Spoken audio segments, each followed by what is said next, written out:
I carabinieri della stazione di Palma di Montechiaro hanno arrestato 3 persone per detenzione e coltivazione di sostanza stupefacente: Calogero Allegro, di 36 anni, bracciante agricolo, e Damiano Lupo, 30 anni, disoccupato, e Gaetano Lo Giudice, 28 anni, disoccupato.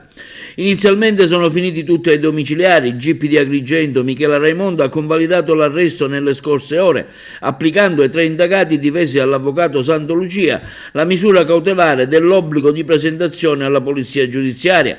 Il blitz è scattato nelle campagne di Contrada Cipolla. Già da alcuni giorni i militari dell'Arma dei Carabinieri tenevano d'occhio i 3 soggetti, ipotizzando che potessero detenere e coltivare droga, e così in effetti è stato.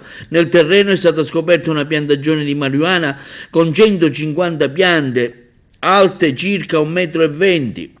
E nella serata di ieri i militari in servizio al nord della compagnia Carabinieri di Canicattì hanno eseguito l'ordinanza di custodia cautelare in carcere emessa dal GIP presso il Tribunale di Agrigento nei confronti di D.E. e L.V, le iniziali, pregiudicati del luogo, indagati per alcune rapine commesse in danno ai privati, caratterizzati da particolare violenza e da violazione privato di domicilio.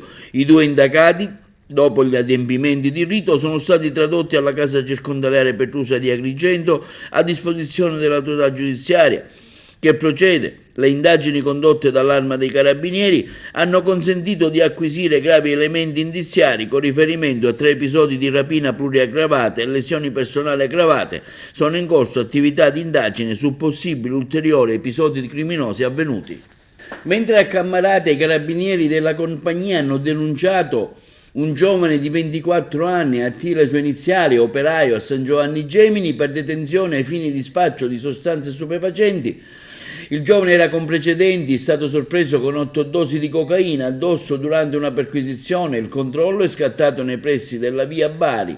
I militari dell'Arma dei Carabinieri hanno notato un certo nervosismo e hanno proceduto all'accertamento, che ha dato esito positivo, rinvenendo appunto 1,5 grammi di cocaina.